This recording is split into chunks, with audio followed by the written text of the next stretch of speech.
Hey guys, today we're learning 8.2 and 8.3, the quadratic formula. So the quadratic formula is used when we can't factor. It's kind of like completing the square.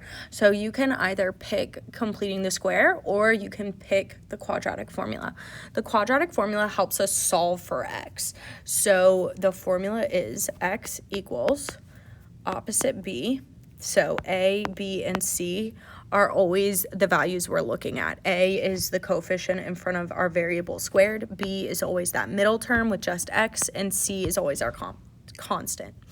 So opposite B plus or minus the square root b squared minus 4ac all over 2a. And when I say all over, that includes the negative b in the front. Okay, so you always want to make sure it's still set equal to 0 before you identify your A, B, and C. And then from there, we just solve. So for our first example, it's equal to 0. This is our A. This is our B, which is a -5. And then C is -2. Okay, so A is 3, B -5, C -2. So x equals opposite b. So because it's already negative, it does become a positive 5 plus or minus square root -5 squared minus 4. A is 3, C is -2, all over 2 times 3. Okay, so now let's start solving. 5 plus or minus -5 squared is 25 plus, I know it's going to become a plus because -4 and the -2 will multiply to give me a positive, okay? So plus 4 times 3 is 12, times 2 is 24, all over 6. Okay, still going. 5 plus or minus, let's add 25 plus 24 is 49. All over 6. So x equals 5 plus or minus 7 over 6. So we split these. 5 plus 7 over 6. 5 plus 7 is 12 over 6 is 2. And then 5 minus 7 over 6, -2 over 6, -1/3. So x equals 2 and -1/3.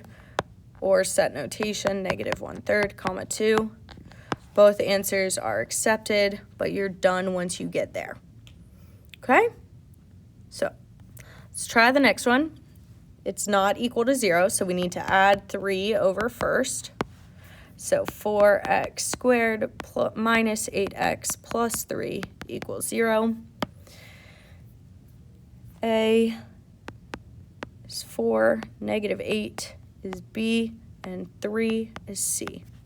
So opposite B, x equals opposite B, 8 plus or minus square root -8 squared minus 4a c all over 2 times 4.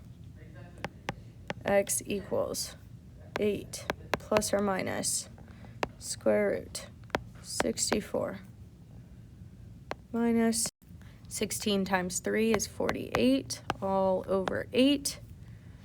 X equals 8 plus or minus 48 minus 64 is 16, all over 8. So we get 8 plus or minus 4 over 8. Split them. 8 plus 4 over 8 equals 12 over 8 reduces to 3 over 2.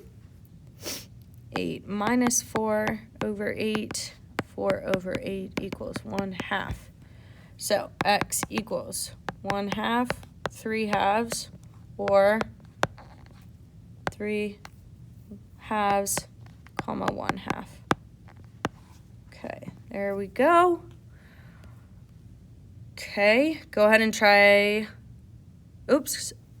complex solutions we're going to deal with later, so we will come back. Okay, so next page. Discriminant. The discriminant is what is underneath the square root in the quadratic formula, b squared minus 4ac. This tells us how many solutions we will have when we are dealing with the quadratic formula, whether that's 2 real solutions because we get a positive number. So b squared minus 4ac is greater than 0. This means the graph is going through the x-axis. So it could look like this or like this. Okay, so if we get a positive b squared minus 4ac, then we have 2 real solutions. Means it's hitting on twice on the x-axis. If b squared minus 4ac is equal to 0, then we have 1 real solution. So that means on the graph, it's hitting the y-axis, or the x-axis, just the y-axis in this case, once. So the other way, whoops, would look like that. Again, just hitting once on the x-axis. Okay, negative, meaning b squared minus 4ac is less than 0, is 2 imaginary solutions or not real solutions.